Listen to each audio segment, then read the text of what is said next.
Deuxième partie avec Bernard de Montréal en ce mois de juillet 1983 à Montréal, province de Québec, planète Terre, système solaire, de la Voie lactée, du grand cosmos, de la création de Dieu. Je suis un être humain bien simple qui vit sur cette planète. Et si je rencontrais face à face un personnage qui existe déjà, qui existera encore en l'an 2023 et qui existait aussi lors de la dernière guerre mondiale, si je le rencontrais, tout en faisant du violon, comme vous nous faites la démonstration présentement Bernard de Montréal, pour jouer un peu avec l'imagination, nous permettre d'entrer dans certaines réalités, et ça sera peut-être moins choquant que de dire aux gens « c'est la vérité que je vous dis », mais c'est peut-être la vérité. Alors je vous demande d'abord, vous le personnage de l'an 2023, qui venez nous voir en 1983, ça va mal sur la Terre. Beaucoup de gens meurent du cancer. La pollution augmente. Les gens, surtout les jeunes, s'envoient dans la drogue ou s'éliminent par le suicide. Je ne me jetterai pas à genoux pour vous implorer de venir nous aider. Je sais que vous n'apprécieriez pas le geste de soumission. Mais d'égal à égal entre vous et moi, nous sommes en voie d'évolution et nous exigeons, sans aucun moyen coercitif de menace, car nos moyens sont beaucoup trop simples face aux vôtres, mais nous exigeons, au nom de l'avenir de l'humanité, que vous interveniez de façon à éviter à cette humanité de souffrir encore plus qu'il ne le faut.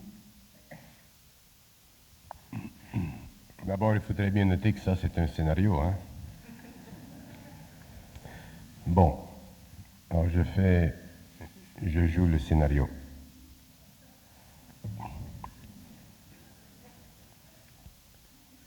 Parce qu'il y a des gens qui pourraient croire que c'est sérieux. Qu'est-ce que c'était la question? Pour une fois, j'étais un humain qui ne se posait pas de questions.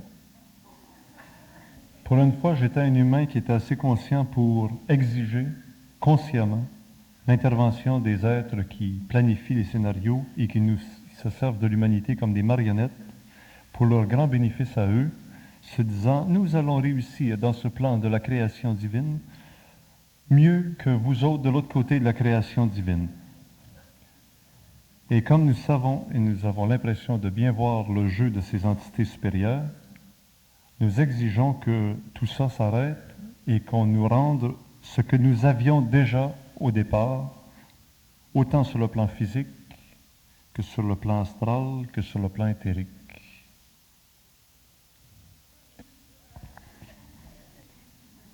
Bon, là, vous commencez à vous fâcher un peu. C'est bon. Parce que quand on commence à se fâcher un peu, même à l'intérieur d'un espace dramatique, pour créer une énergie, on commence à avoir droit à des réponses. Mais il faut se fâcher un peu plus.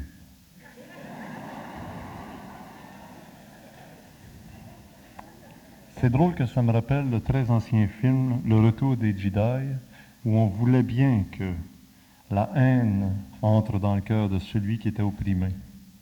Malheureusement, ça ne marche pas et ça ne marchera plus avec l'humanité consciente. Ce n'est pas avec des bombes qu'on va faire la paix. Oui, ce n'est pas avec l'humanité consciente que nous traitons avec l'humanité inconsciente qui est plus facile à manipuler. Qui est plus facile à manipuler, mais qui, à cause de sa conscience nouvelle, peut commencer à comprendre le principe de la haine. Alors nous ferons ce dialogue dans cette voie. Oui. Vous savez, les hommes ont été donnés de vivre et de comprendre ce que nous appelons le principe de l'amour. Mais les hommes ne vivent pas le principe de l'amour, ils vivent une conversion de l'énergie de l'amour au niveau astral. Donc, en vivant la conversion du principe cosmique de l'amour au niveau astral, ils vivent automatiquement la polarité de ce principe qui est l'amour et la haine. Si un homme veut revenir à la conscience du principe de l'amour, qui est un principe cosmique, qui unifie au principe de l'intelligence, qui est unifié au principe de la volonté, ce que vous appelez la Trinité, ou le trois dans un, cet homme est obligé, par l'évolution de ces principes inférieurs, il est obligé de bien comprendre les deux principes inférieurs de sa conscience cosmique qui sont planétaires, c'est-à-dire l'amour humain et la haine humaine. Donc, pour que l'homme puisse arracher aux forces, pour qu'il puisse arracher aux forces l'énergie nécessaire pour reconstruire sa vie personnelle et ensuite reconstruire sa civilisation, il faut qu'il puisse comprendre que l'amour humain est l'envers de la haine et que la haine est l'envers de l'amour et que les deux font partie d'une énergie qui est totalement libre. Donc, un homme qui aime, planétairement parlant, doit aimer d'une façon totalement neutre. Un homme, et ça c'est facile, suffisamment facile, mais l'homme n'est pas capable de haïr d'une façon neutre. S'il aime d'une façon neutre, il n'a pas de mauvais sentiments, parce que l'amour c'est positif.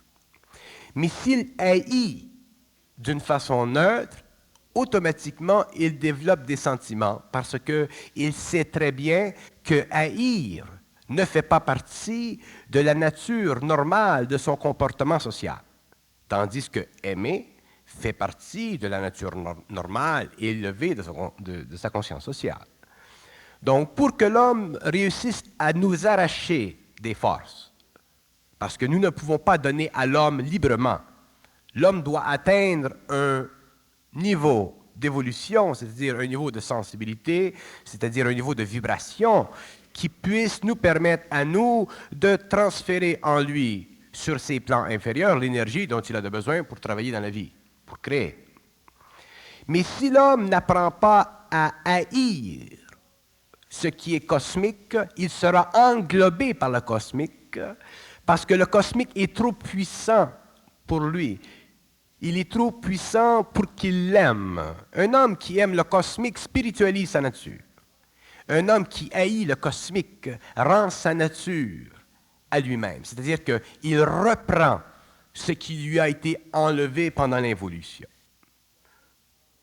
Donc, les hommes qui réaliseront dans la vie, sur le plan de la transmutation des corps, réaliseront qu'ils sont obligés à un certain moment de nous confronter, c'est-à-dire de confronter en eux l'énergie et confronter l'énergie avec le pouvoir de la haine après avoir confronté l'énergie avec le pouvoir de l'amour.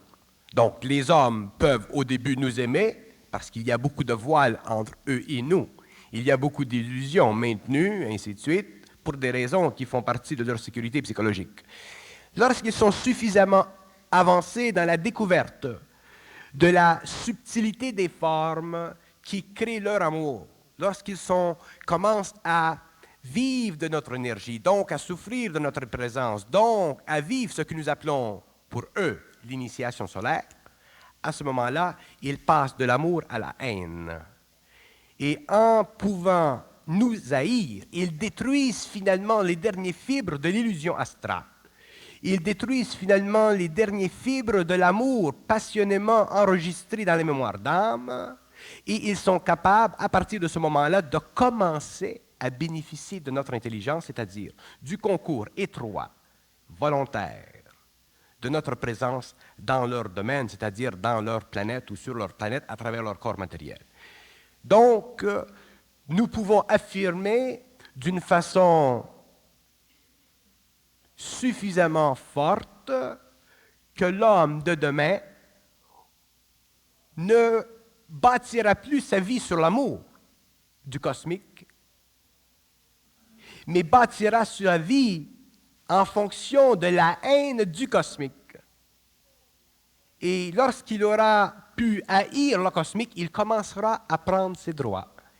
Il commencera à découvrir son identité.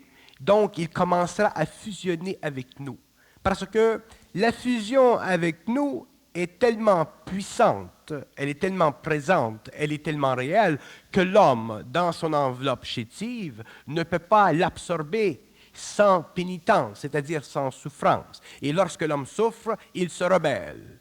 Et lorsque l'homme se rebelle, il devient de plus en plus puissant.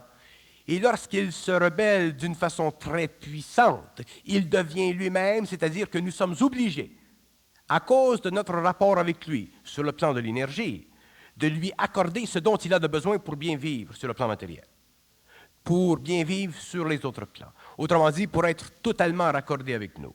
Donc, pour que l'homme évolue, pour que l'homme passe de l'involution à l'évolution, pour que l'homme brise le bambou de son esclavage, pour que l'homme reprenne, comme vous dites, ses droits, il faut qu'il ait la force, la puissance, l'intelligence, la volonté de renier ce qui auparavant était pour lui un amour spirituel pour nous, pour créer une haine véritable pour nous, afin que nous puissions descendre en lui et lui donner tout.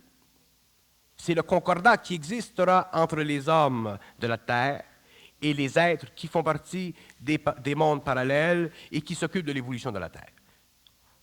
Si j'y vais avec une perception ésotérique, la haine n'est pas opposée à l'amour, mais complémentaire. La haine, elle est complémentaire à l'amour. Elle est opposée dans sa manifestation psychologique. Sur le plan de l'énergie, il n'y a pas de différence entre la haine et l'amour, puisque les deux font partie d'une même énergie. C'est dans le comportement psychologique de l'homme qu'il y a une variation entre la haine et l'amour, qu'il y a une couleur différente, qu'il y a une relation différente entre le principe ajusté à la personne humaine, dans un cas, et le principe ajusté à la personne humaine, dans un autre cas. Et vous avez, par exemple, des gens qui vont se fâcher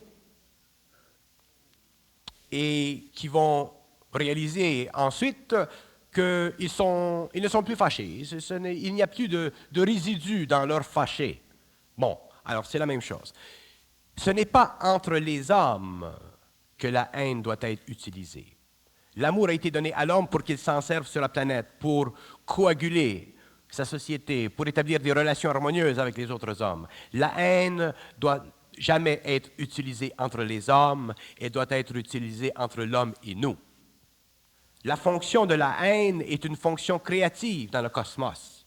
Lorsque l'homme comprend les lois de l'énergie, elle est une fonction destructive dans le cosmos lorsque l'homme ne connaît pas les lois de l'énergie et qu'il ne s'applique à vivre de cette polarité sentimentale ou astrale qu'au niveau de son humanité. Donc, l'homme doit aimer l'homme, il doit haïr les forces qui ont depuis longtemps dominé son évolution pour reprendre pour lui-même notre énergie afin que nous puissions fusionner avec lui. Sinon, l'homme ferait de nous un Dieu, des dieux, l'homme reviendrait à l'impuissance psychologique de son évolution, l'homme perdrait toute volonté, l'homme n'aurait accès à aucune intelligence et l'homme ne comprendrait jamais le principe cosmique de l'amour, qui est la capacité dans un seul être de parfaitement utiliser l'amour astral et la haine astrale.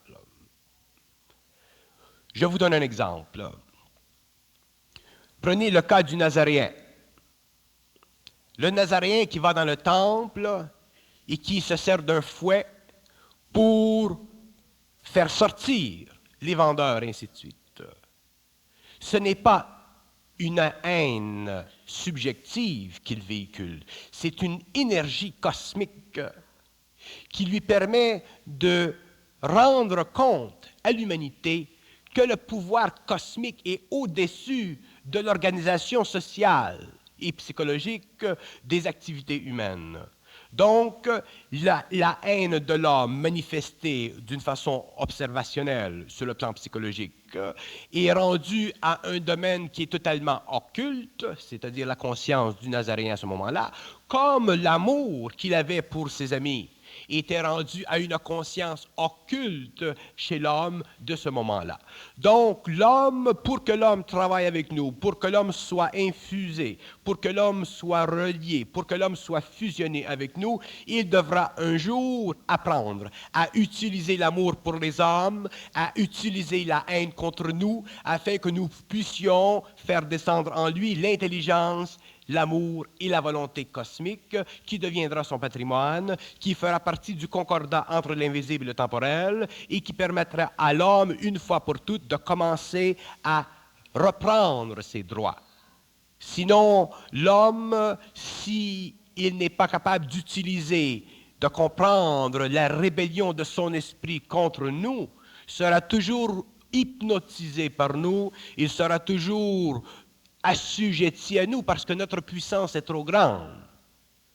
Donc, sa sécurité psychologique, le pouvoir de sa volonté, le pouvoir de son intelligence vient avant le pouvoir de l'amour. L'homme connaîtra l'amour après avoir développé l'intelligence et la volonté. Il développera l'intelligence lorsqu'il aura pu apprendre et comprendre la nécessité de détruire les formes astrales de son amour subjectif, puéril, primitif pour nous, pour l'amener à raccorder nos énergies avec les siennes, afin qu'ensuite l'intelligence entre en lui, que la volonté se réorganise pour son bien-être personnel, et ensuite pour le bien-être de la société, et ensuite, plus tard, lorsqu'il sera sur un autre plan, il se servira du principe de l'amour pour raccorder tous les aspects de la conscience atomique et permettre que cette conscience, formulée dans une forme qui fait partie de nos mondes, puisse descendre dans la matière pour qu'il crée une nouvelle civilisation.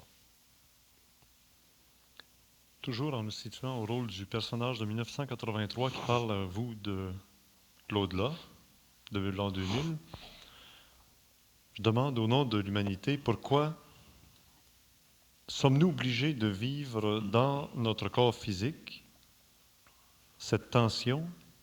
Pourquoi s'être incarné à cette époque? Pourquoi, consciemment, n'avons-nous pas choisi l'après-demain, être fils de gens de la 6e race? Parce que d'abord, les évolutions ne sont pas terminées et aujourd'hui, en 1983, dans cette période finalitaire ou finale, si vous voulez, de l'évolution, c'est la meilleure période d'incarnation pour l'homme parce que c'est la période de plus grande expérience. C'est dans cette période intense, dans cette période chaude et froide, où le sentiment romantique a disparu, où la normalisation des relations humaines, où les grandes formes idéales de l'humanité, où le beau qu'a construit la civilisation commence à dépérir. Donc l'homme est laissé de plus en plus seul, et l'homme est laissé de plus en plus avec son désespoir, et l'homme est amené à travers notre énergie, à travers notre travail, à pouvoir petit à petit reconquérir son droit, c'est-à-dire reconquérir son pouvoir sur la vie, c'est-à-dire reconquérir son pouvoir sur l'événement, c'est-à-dire reconquérir son droit à ne pas vivre la condition humaine. Donc, pour que l'homme le vive, ceci, il faut qu'il naisse dans une période qui est propice, et les meilleures périodes pour l'évolution, les meilleures périodes pour l'expérience de l'homme, les meilleures périodes pour l'agrandissement de sa relation entre lui et nous, à travers les expériences de l'âme. Ce sont les périodes difficiles, douloureuses, les plaies, les guerres, les famines.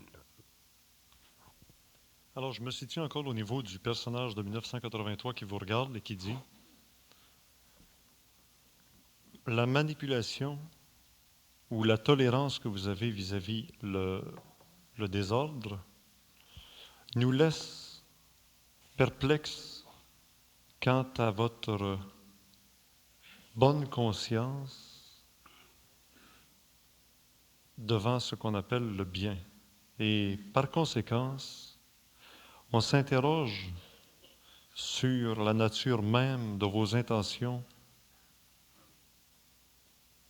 Vous voulez notre bien ou vous voulez vous amuser encore longtemps avec nous? Non. Les êtres qui font partie de la hiérarchie sont des êtres de lumière, ce sont des êtres d'intelligence. Et le bien qu'ils connaissent, autrement dit l'avenir du bien de l'homme, l'avenir de l'évolution de l'homme, tout ce qui est bon pour l'homme, doit être amené à l'homme petit à petit. L'homme a l'impression, à cause de ses sentiments, à cause de ses illusions, à cause des voiles qui couvrent son mental et son émotionnel, il a l'impression d'être fort. L'homme est faible. L'homme est très faible. Regardez les histoires initiatiques, regardez les vies de ceux qui ont connu la souffrance mystique. Regardez les vies de ceux qui ont connu le passage d'un plan à un autre. L'homme ne peut pas connaître, comprendre et voir sans être racé, sans avoir en lui cette force, cette puissance. Donc l'homme, ce n'est pas par sentiment, par bonne volonté que l'homme peut en arriver à nous amener à ce que nous pouvons lui donner. Pour que l'homme reçoive de nous, il faut que l'homme puisse prendre de nous. Si l'homme peut prendre de nous, s'il est suffisamment fort pour prendre de nous, s'il est suffisamment racé dans son émotion et racé dans son mental, il pourra prendre de nous. D'ailleurs, de là la fusion avec nous. Alors, s'il prend de nous, automatiquement, naturellement, il dépassera la condition humaine et il deviendra un de nous. Mais s'il ne peut pas prendre de nous, c'est parce qu'il n'est pas suffisamment fort dans l'émotionnel, dans le mental ou dans le physique. Il y a en lui des principes qui ne sont pas suffisamment évolués et automatiquement, il sera obligé d'attendre dans un autre temps, dans d'autres conditions, où il n'aura pas à souffrir la grande souffrance de l'initiatique moderne, où il n'aura pas à souffrir la grande souffrance du Fils de la lumière, où il sera plongé dans une civilisation qui pourra lui donner les conditions suffisantes pour aller plus loin dans son évolution. C'est la condition. C'est une condition cosmique. C'est une condition qui relève du fait que sur la Terre, il y a des hommes qui sont prêts et il y a des hommes qui ne le sont pas. Mais tous les hommes ont de la valeur devant nous, donc tous les hommes dans le temps doivent être amenés à réaliser leur lien avec nous par leur intelligence. Et s'ils réalisent leur lien avec nous par leur intelligence, puisque nous leur donnons aujourd'hui, à la fin du 20e siècle, la capacité de communiquer avec nous, à ce moment-là, ils pourront éventuellement comprendre leur relation avec nous et ils sortiront de la condition humaine. Les autres devront évoluer sur d'autres plans, sur d'autres planètes, mais nous ne pouvons rien parce que jamais dans l'histoire du cosmos local ou dans l'histoire du cosmos en général, il n'a été donné à une population raciale les outils dont elle avait besoin simplement parce que nous aimions la race. Lorsque nous avons donné aux races les outils dont elles avaient besoin, nous avons toujours testé la volonté de la race. Nous avons toujours testé l'intelligence de la race pour voir si elle pouvait utiliser ces outils sans qu'elle se détruise. Sans qu'elle s'auto-détruise. Voilà. Mais sur la planète Terre, on a différentes races et vous nous avez souligné dans la première heure que c'est là un grand problème pour l'humanité de Terre d'avoir à supporter des plans différents par rapport aux présences de races différentes. Oui. Le problème racial sur la Terre, c'est un grand problème, non pas seulement pour nous, mais aussi pour les hommes. Nous le voyons sur le plan des Nations Unies, nous le voyons sur le plan de la politique, nous le voyons sur le plan de la relation entre les Blancs et les Noirs. Donc, il y a sur la Terre un grand problème racial qui sera atténué, altéré dans le temps. Mais nous ne pouvons rien contre ça parce que pour neutraliser les conflits entre les races, nous serions obligés d'apparaître sur la Terre. Nous ne pouvons pas apparaître sur la Terre parce que le temps n'est pas venu. Lorsque le temps sera venu, nous apparaîtrons sur la Terre et la présence sur la Terre de notre énergie, de nos corps, de notre lumière, sera l'autorité mondiale. Donc cette autorité servira à conserver l'équilibre, à maintenir l'équilibre et à donner un essor nouveau à l'homme. Mais d'ici à ce temps-là, les hommes doivent être préparés. Parce que nous ne permettrons pas que les hommes sur la terre, dans l'avenir, après la fin de votre cycle, soient assujettis à nos personnes comme ils l'ont été dans le passé. Dans le passé, les hommes avaient de l'émotion. Dans le passé, les hommes avaient des voiles. Dans le passé, l'ego n'avait pas été transpercé par notre intelligence. Dans l'avenir, l'ego sera transpercé par notre intelligence. Donc, les hommes sauront quelle est leur relation intelligente avec nous. Les hommes auront la capacité mentale de communiquer avec nous. Les hommes ne pourront pas être influencés par nous. Les hommes ne pourront pas être neutralisés dans notre ambiance. Les hommes seront dans leur énergie. Ils feront partie de la hiérarchie. Donc, nous devons les préparer. Et c'est pourquoi, sur le plan matériel aujourd'hui, nous ne pouvons pas aider les hommes avant le temps. Il y a un temps. L'homme regarde toujours le ciel à partir de la terre. Nous regardons la terre à partir du ciel. Mais au début de cette rencontre avec vous, j'ai bien souligné le fait que nous exigeons que vous nous rendiez ce que nous avions il y a fort longtemps. Et à cela, ce que l'homme avait il y a fort longtemps, ce n'était rien. Il avait simplement une enveloppe de lumière. Il avait la capacité d'utiliser cette énergie dans son domaine planétaire qui était très, très peu développé. Ce que l'homme recevra, ce que l'homme sera donné dans les siècles qui viennent, dans les années et les générations qui viennent, fera partie de la plus grande part qu'il a jamais utilisée dans son évolution cosmique. Autrement dit, il sera donné à l'homme non pas seulement ce qu'il a eu pendant la période ancienne, mais il sera donné à l'homme ce qu'il a eu aussi pendant d'autres périodes. Donc l'homme récoltera non pas les fruits simplement de son ancienneté sur cette planète Terre, il récoltera aussi les fruits de son ancienneté sur d'autres planètes. Donc l'homme sera redonné au centuple, mais selon le taux vibratoire de sa conscience, selon la capacité de son intelligence et de sa volonté de travailler avec cette énergie, parce que nous sommes énergie, nous n'avons pas de forme, nous créons des formes pour nous manifester dans le cosmos. Donc l'homme travaillera avec cette énergie et il sera donné les outils dont il a besoin pour se créer une nouvelle civilisation. Mais ce sera sous le regard des hommes qui font partie de leur rang et qui ont été élevés au statut universel d'une conscience qui est égale à la nôtre. Nous ne pouvons pas travailler sur la terre avec les hommes parce que nous avons dépassé le stage de l'immortalité. Mais nous pouvons travailler sur la terre avec des hommes qui sont immortalisés. Et ce sont ces hommes immortalisables qui seront le pont entre nous et l'humanité. Et c'est à partir de ces hommes, à travers ces hommes, que se planifiera l'évolution de la nouvelle civilisation. Est-ce que c'est d'eux dont on parle lorsqu'on dit les 144 000 justes? Les 144 000 justes représentent un nombre qui est fractionné dans une étape éventuelle de dissolution. Parmi les 144 000 justes, il y a des petits groupes de plus justes et d'autres petits groupes de plus justes. Il y a une pyramide dans les 144 000 justes. Mais ces 44 000 justes font partie de ceux qui seront élevés du sol de la terre et amenés dans les vaisseaux qui font partie de notre science. Mais ceux qui font partie des justes sont tout partout dans le monde. Le bédouin est un juste, le mormon est un juste, le témoin de Jéhovah est un juste, le chrétien est un juste, le bouddhiste est un juste. Être juste, nous savons ce qui est juste et la précision de notre science élèvera ceux qui sont justes, non pas parce qu'ils seront crus qu'ils sont justes, mais parce qu'ils auront été conscients. Être juste veut dire être conscient.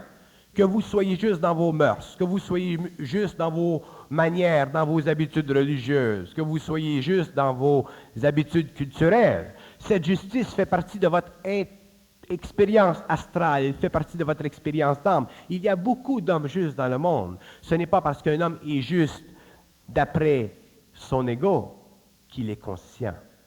Être conscient n'a rien à faire avec le fait d'être juste vis-à-vis son ego. Il y a beaucoup d'hommes sur la terre qui se croient être justes vis-à-vis leur ego, mais qui sont ignorants vis-à-vis nous. Donc, nous n'avons aucune sympathie pour la justesse ou la justice spirituelle, psychologique, philosophique, théologique de l'homme. Nous n'avons intérêt que pour la conscience de l'homme et à la fin du cycle, dans ces temps où vous vous situez en 83, nous travaillons au niveau vibratoire. Nous ne travaillons plus au niveau psychologique. Qu'est-ce que vous entendez précisément par ça? Le travail au niveau vibratoire veut dire que nous agirons sur les hommes par la parole, nous n'agirons pas sur les hommes par le symbole. Nous détruirons tous les symboles qui font partie de la conscience de l'humanité, de la mémoire de l'humanité. Et nous n'utiliserons que la vibration de la parole. C'est par la parole que les hommes sauront ce qu'ils savent, c'est par la parole que les hommes comprendront ce qu'ils savent, c'est par la parole que les hommes pourront communiquer ce qu'ils savent, et c'est dans le mental supérieur qu'ils pourront communiquer avec nous, et le mental supérieur sera égal à leur parole.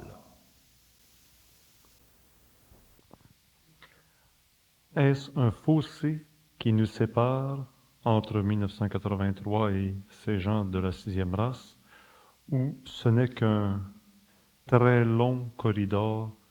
Ce n'est pas un fossé, c'est une période de transition. Il y a un temps. Tous les hommes de la planète qui viennent à nous et vers lesquels nous allons sont marqués. Tous. Qu'ils soient de n'importe quelle nation, qu'ils soient cachés dans n'importe lequel bâtiment de votre planète, tous ces hommes sont connus et marqués.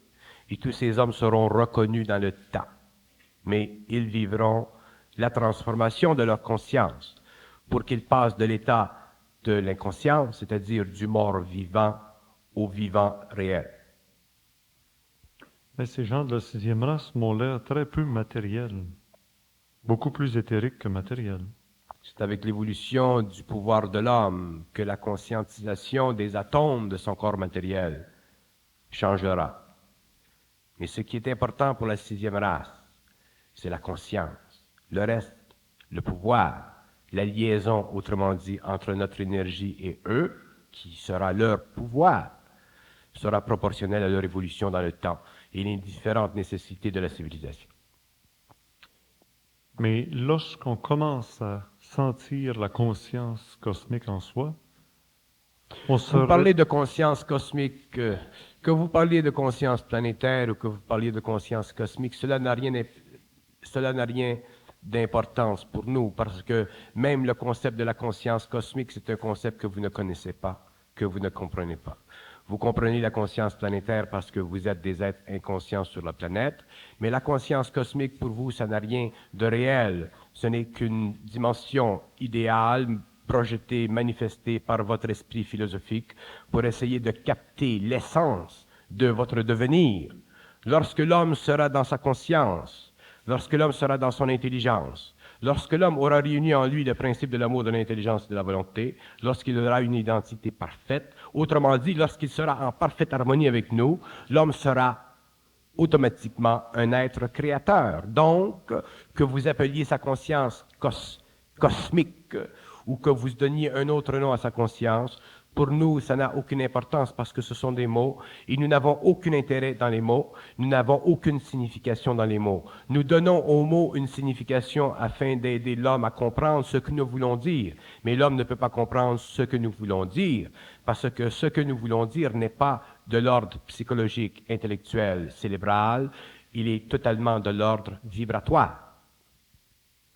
Alors si on place les choses à leur place, cette forme de conscience cosmique qui n'en est pas une, nous amène quand même à remettre en question les interventions de Yahvé comme étant une espèce de curieux personnage autoritaire, intransigeant, nous permet de remettre en question des données qu'on retrouve dans des textes Je vais sacrés. vous dire une chose. Vous regarderez l'histoire avec d'autres yeux, vous comprendrez l'histoire d'une autre façon, vous remettrez tout en question. Un homme qui n'est pas capable de tout remettre en question n'est pas capable de comprendre rien. Pour comprendre tout, il faut tout mettre en question parce que tout ce qui a été donné à l'homme fait partie de la question de l'homme. Donc, tant que l'homme a une question, il ne peut pas remettre tout en question parce qu'il n'a pas la réponse. Pour remettre tout en question, il faut avoir la réponse à tout. Pour avoir la réponse à tout, il faut être dans notre énergie. Lorsque l'homme est dans notre énergie, à ce moment-là, il n'y a plus de sentiments dans sa mémoire, donc il n'est plus intéressé à ce qui s'est passé. Il n'est même plus intéressé à Yahweh. Il se sert de Yahweh pour expliquer le phénomène humain. Il se sert de Yahweh pour expliquer l'histoire de l'homme. Il se sert de Yahweh pour expliquer la relation entre le cosmique mal compris de l'homme. Mais pour lui, Yahweh fait partie du passé et le Yahweh réel, l'aspect réel, autrement dit, de ce phénomène sur la terre, il le comprend dans une conscience autre, qui est cette conscience que l'homme de la sixième race aura. En se servant justement des éléments du passé, l'homme arrive à dire que l'humanité est le produit de Lucifer, celui qui descend du paradis ou de la nature divine et dans la matière amène la lumière et nous sommes un produit lumineux de la matière, nous sommes dans la matière. Oui, mais même l'homme ne connaît pas le profond de ce mot. Ce que veut dire Lucifer pour l'homme n'est simplement qu'un aspect ésotérique ou théologique qui lui a été infusé. L'homme ne sait pas, n'a pas d'idée, ne comprend pas le principe luciférien. L'homme ne peut même pas comprendre le principe du mal dans sa propre conscience. Comment voulez-vous qu'il comprenne le principe du mal créateur dans le cosmos? Avant que vous vous intéressiez à comprendre ce qu'est Lucifer, avant que vous vous intéressiez à comprendre la rébellion, avant que vous vous intéressiez à comprendre ce que vous voulez dire par le mot Dieu, commencez à vous comprendre vous-même. Et lorsque l'homme se sera compris lui-même, il n'y aura plus de bornes dans son intelligence. Il n'y aura plus de limites dans son esprit, parce que son esprit et le nôtre fera un, et à ce moment-là, il comprendra tout ce qui fait partie de la cosmogenèse, tout ce qui fait partie des mystères de sa civilisation, qui ont servi à endoctriner son esprit pour lui créer de l'espoir, pour lui créer une structure psychologique, philosophique ou théologique ou religieuse, lui permettant de s'orienter de plus en plus pour terminer son évolution à la fin du 20e siècle, où il est maintenant de plus en plus prêt à entrer en contact avec nous. Tout ce qui s'est fait dans le passé a servi pour l'évolution de l'homme. Tout ce qui s'est fait dans le passé a servi pour perfectionner les plans inférieurs de l'homme. Ce qui se fera dans l'avenir sera ajouté au plan inférieur de l'homme perfectionné. Ce sera le surhomme de la sixième race.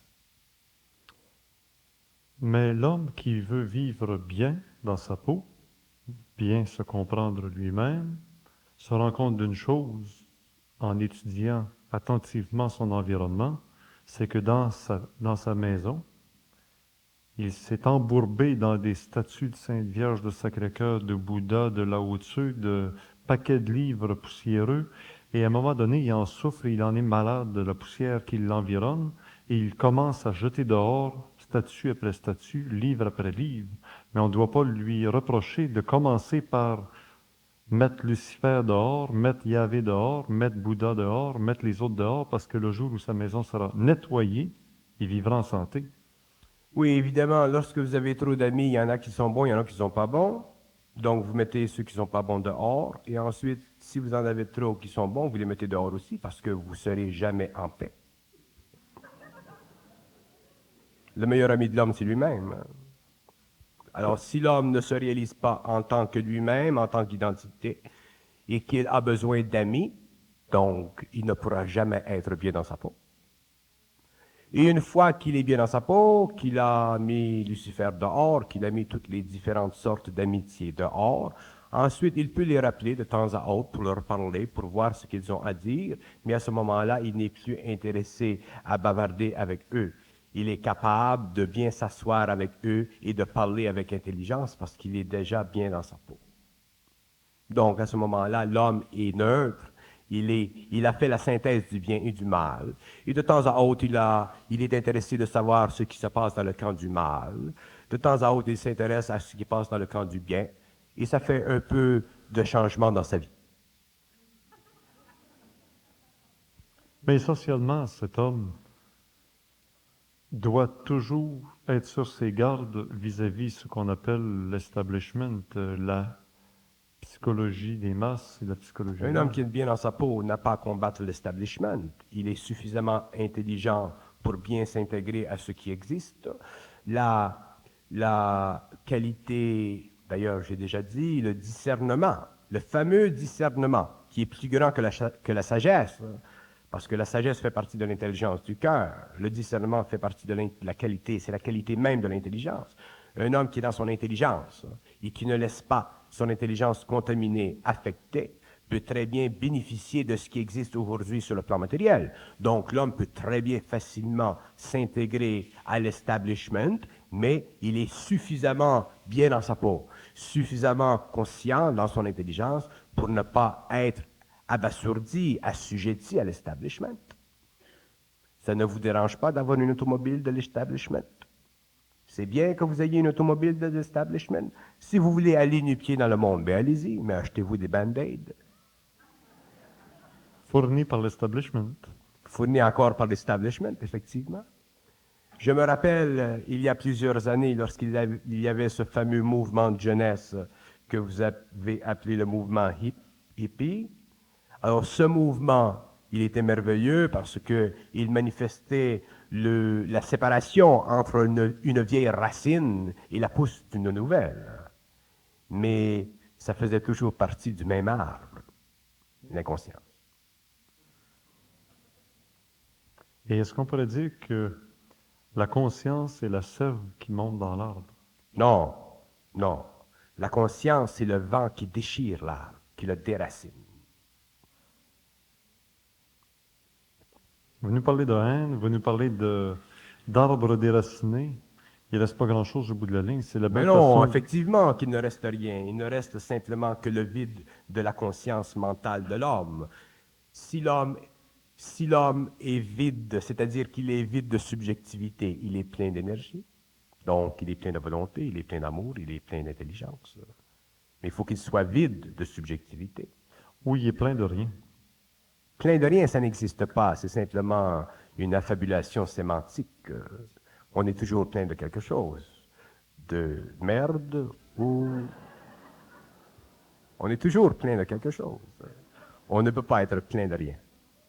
Parce qu'à partir du moment où l'arbre est déraciné, eh ben, il ne donne plus de fruits. Et je reviens à Ça, c'est le vieil arbre. Le vieil arbre donne des fruits, mais ce sont des fruits qui sont amers.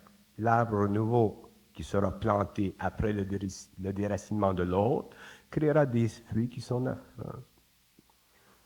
Vous savez, la conscience, c'est nouveau pour l'homme. C'est une nouvelle évolution. Nous ne pouvons pas juger la conscience en fonction de l'ancienne inconscience. C'est nouveau. De là, la souffrance de l'ego. De là, la difficulté de l'homme de la bien comprendre, ainsi de suite. La conscience, ça fait partie du rapprochement entre les forces universelles et l'homme. Et il n'y a pas de conditionnement à la conscience. Ce n'est pas l'ego qui se peut conscientiser. L'ego ne se conscientise pas. L'ego peut améliorer son état psychologique spirituel. Il peut améliorer son arbre. Il peut patcher, si vous voulez, son arbre. Mais la transformation de son arbre, qui nécessite un déracinement pour une replantation dans une terre nouvelle, qui est la conscience, ne peut pas être faite par l'homme. Aucun homme ne peut se donner une initiation. Un homme peut aller vers une initiation astrale parce qu'il est dans l'ego, mais un homme ne peut pas se donner une initiation qui relève du pouvoir de la conscience universelle sur son ego. Ce sont les forces en lui qui initient l'homme, qui fait monter l'homme en vibration, qui l'amènent à dépasser les conditions psychologiques de son évolution. Se pourrait-il que la façon dont vous nous parlez depuis tantôt soit sensiblement la même que concernant Adolf Hitler, très conscient, bonjour, par des méthodes hallucinantes arrive au pouvoir dans un pays, par des méthodes aussi hallucinantes et conscientes, réussit à maîtriser des masses. Oui, mais il faut reconnaître que Adolf Hitler était un homme qui travaillait avec les forces, Il travaillait avec des forces astrales négatives, mais il travaillait avec des forces. Ce n'est pas surprenant que Adolf Hitler ait pu faire ce qu'il a fait, parce qu'il travaillait avec des forces. C'était un homme qui travaillait, qui était possédé par ses forces. Et ces forces astrales négatives ont fait à travers lui le travail, ont créé les conditions que nous connaissons. Aussitôt qu'un homme est traversé par des forces, que ce soit des forces créatives ou que ce soit des forces retardataires, ce sont des forces. Et automatiquement, sa personnalité est en fonction de ces forces, est en relation avec ces forces, ainsi de suite. En quoi dites-vous qu'il est retardataire? Il voulait faire une race parfaite sur la Terre. Le problème de la race, il la comprenait. Oui, il voulait faire une race parfaite sur la terre parce il avait été amené par les forces astrales à interpréter le matériel ésotérique de l'Orient pour le bénéfice de la germanique occidentale. Le mouvement nazi en Allemagne était un mouvement occulte, ce n'était pas un mouvement d'abord politique, c'était d'abord un mouvement occulte qui a eu une fonction politique. Donc, le lien occulte avec le Tibet était un lien qui faisait partie de la grande germination dans la conscience du peuple allemand à travers son chef, d'une conscience astrale atlantéenne. Hitler faisait partie des grands maîtres de Bélial de l'Atlantide. Donc, sa reconstruction, sa redescente dans la matière du monde occidental à la fin du XXe siècle était une continuité de sa magie ancienne à travers des mécanismes et des outils nouveaux et modernes et puissants. Il voulait aussi éliminer la race ou le peuple choisi par Yahvé. Mais oui, parce que il est sur le plan des forces, sur le plan astral, il y a un combat entre les forces dites de lumière et les forces dites des ténèbres. Donc, les forces dites de lumière qui ont été responsables pour la conception, pour le développement, pour la résurrection, pour la maintenance du peuple juif, sont en conflit avec les forces opposées. Et c'est normal que ces forces-là, à travers Hitler, aient utilisé le peuple juif comme bouc émissaire pour le détruire. Mais jamais le peuple juif ne sera détruit par les forces politiques astrales anciennes des Atlantes. Jamais. Jamais aucune nation ne réussira à détruire les Juifs.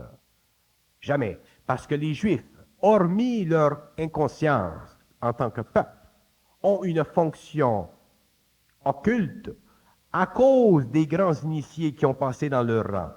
Le peuple juif est un des grands peuples de la terre et aucun peuple ne pourra le détruire. Aucun. Il y aura conflit, il y aura mise en garde, il y aura altercation, mais il y aura une science, une aide scientifique, des données manifestées par ce peuple qui renversera toute attaque contre eux. Et regardez l'histoire du peuple juif depuis 1947, sans parler des années antécédentes. Et vous verrez que le peuple juif ne peut pas être renversé. Et il est supporté par la puissance occidentale qui est la plus près de nos forces, et ce sont les États-Unis. Jamais les États-Unis ne laisseront le peuple juif détruit, comme jamais les États-Unis ne permettront que l'Angleterre soit détruite. Jamais les États-Unis permettront que l'Allemagne soit détruite. Jamais. Ce sont des liens karmiques au niveau des nations. Jamais. Regardez le combat entre l'Angleterre et l'Argentine il y a quelques mois. L'Argentine représente un peuple en Amérique du Sud qui a hébergé les nazis allemands. Donc, il y a des liens karmiques entre l'Argentine et le passé. Et à travers le premier ministre anglais, la guerre a été conquise. Les forces qui dirigent l'évolution des nations, les forces de lumière qui dirigent l'évolution des nations, permettent qu'il y ait altercation entre les nations, parce que ça fait partie de l'inconscience de l'humanité. Mais ces forces ne permettront pas que l'astral négatif, représenté dans sa plus grande consistance par la Russie, puisse détruire et rendre esclave l'humanité. Jamais. Jamais. Dans le livre Le protocole des sages de Sion, le mouvement sioniste, Il est entendu et très clair, et je dois souligner que c'est un livre qui est interdit, que quelqu'un qui dit qu'il l'a en sa possession va se faire subtiliser, ou que quelqu'un qui veut le vendre, il est même dans les lois du gouvernement canadien, interdiction de vendre le livre Les protocoles des sages de Sion, et que quelqu'un qui le vendrait sera passible d'emprisonnement ou d'amende, que dans ce livre qui nous montre la prise en main de l'humanité par les Juifs, avec tout ce qui se produit depuis 1950, dans les moindres détails, tout ce qui avait été écrit dans ce livre se réalise, y incluant la vague de suicide, y incluant la drogue, y incluant le crash économique qui s'en vient pour très bientôt, y incluant la crise du pétrole. Tout est organisé, tout est prévu, planifié par Ce sont des opinions, ce sont vos opinions. Je ne veux pas parler de ces choses. qui est aux gens à les vérifier par eux-mêmes s'ils peuvent Je mettre ne la suis main pas sur ce intéressé, livre. je ne suis pas intéressé à parler de ces choses. Je ne suis pas intéressé. Non. Vous ne m'avez jamais forcé à parler de ces choses et vous ne pouvez pas me forcer à parler de ces choses. Et même si vous ne me forcez pas à parler de ces choses, je ne parlerai jamais de ces choses. Lorsque je parlerai de ces choses, je ne serai plus ici. Je ne dis pas que je ne parlerai pas de ces choses, parce que j'ai un livre, moi, à écrire, mais je ne serai plus ici. Je suis intéressé au monde, je suis intéressé à l'homme de la rue. Je ne suis pas intéressé à diagnostiquer les grandes conventions hermétiques des sociétés principales de la planète. Je ferai ça dans d'autres temps. Ce qui m'intéresse aujourd'hui, c'est de faire comprendre à l'homme que la vie, c'est très vaste, très grand, très occulte, et que la conscience de l'homme est très grande et qu'il y a beaucoup d'intelligence dans l'homme s'il réussit une fois pour toutes à mettre la clé dans sa mémoire. Je déteste le sensationnalisme. Je déteste tout ce qui sensationnalise. Si j'étais avec vous, je parlerais de ces choses à condition que vous n'en parliez jamais. Mais comme vous êtes un homme à parler, je n'en parlerai jamais. Mais dans le public, je ne parle pas de ces choses. Il y a assez de problèmes dans le monde, il y a assez de choses dans le monde qui font rêver ceux qui veulent réellement exploiter, je ne parle pas de vous, exploiter ce qui est réellement hermétique. C'est extraordinaire la vie d'une planète, l'organisation, les trucages, et ainsi de suite. Et il y a tellement de ceci que l'homme qui se conscientise, l'homme qui va vers l'intelligence, l'homme qui va vers la lumière, il doit aller vers la paix. Il ne doit pas se casser trop la tête avec ces choses, ces manigances monstrueuses qui font partie encore des activités souvent trop astrales. Il faut savoir qui a écrit tel livre, qui a dit tel livre, qui a dit telle chose. Et l'homme n'a pas le moyen de vérifier par lui-même qui est derrière ceci, qui était derrière Mein Kampf, qui a dicté à Hitler Mein Kampf. Un bonhomme qui est reconnu comme n'ayant ou très peu d'éducation. Qui était le dictateur? Était-ce Hitler ou était-ce une autre personne? Non, il y a des choses qui seront dites dans le temps, il est inévitable, parce qu'il y a des choses que moi je dois dire. Je dois dire beaucoup de choses, et je les dirai. Mais je le dirai dans un temps qui convient à ma personne. Et je le dirai dans un temps qui convient aussi à l'homme, parce que les choses qui seront dites ne seront pas intéressantes. Parce que ces choses feront partie du vent qui déracine l'arbre. Donc, ceux qui verront, qui comprendront, qui puiseront quelque chose. Les autres seront abasourdis par le livre et ça fera partie de l'expérience de l'humanité.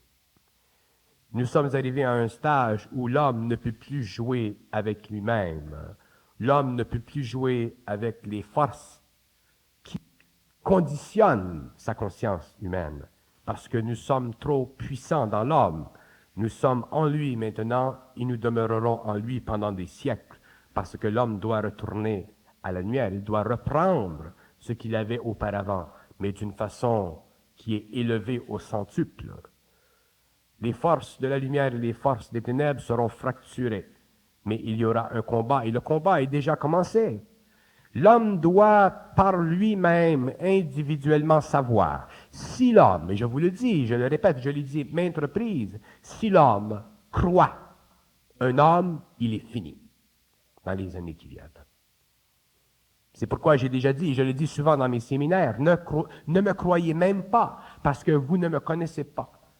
Donc, je me prends comme cible, je me fais l'avocat du diable, je vous dis, ne me croyez pas, écoutez, peut-être c'est intéressant, peut-être c'est moins intéressant.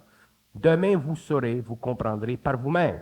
Mais si vous croyez, à ce moment-là, vous vous mettez sous les lois de l'involution et automatiquement, vous vous empêchez un jour d'être dans votre propre intelligence. Le plus grand danger de l'humanité, c'est de croire. Et regardez ce qui se passe dans le monde. Il y a toujours une croyance qui est derrière ce qui se passe, derrière le mouvement.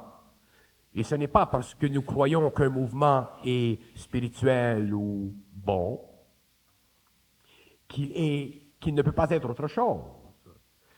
Le danger de l'homme, c'est que l'homme ne sait pas faire la différence entre le vrai et le faux. Et comme il est humain, comme il pense, il croit que le vrai est plus vrai que le faux et que le faux est plus faux que le vrai. Lorsque souvent le vrai est faux et le faux est vrai. C'est lorsque l'homme sera dans son intelligence qu'il verra exactement ce qu'est le faux et qu'il verra exactement où est le vrai. Et à cause de la synthèse de son intelligence, sa capacité de s'élever au-delà de la valeur sentimentale, émotive, significative de la forme, il comprendra parfaitement le faux, il comprendra parfaitement le vrai, il saura la fonction du faux, il saura la fonction du vrai, et lui, il sera libre du vrai et du faux, il sera dans l'intelligence cosmique, l'intelligence pure. Après 6 ans, Bernard de Montréal, qui donnait des conférences à travers cette série de cassettes, j'ai l'impression que nous atteignons presque la limite de ce que Bernard dit en public, sinon ça revient en arrière sur ce que vous avez répété souvent comme vous venez de nous le dire. Il s'agit à ce moment-là à vous de me faire parler d'une autre façon et je continue. Je parle toujours selon vos questions. C'est vous qui êtes le moniteur, c'est vous qui avez le travail de me faire parler. Moi, je peux parler indéfiniment. Alors, je réponds selon ce qu'on me demande. Vous altérez. D'ailleurs, vous avez fait une expérience ce soir au niveau de l'an 2023, donc j'ai parlé d'une autre façon. J'ai trouvé ça intéressant. On poursuivra le mois prochain d'une autre façon avec Bernard de Montréal. Merci.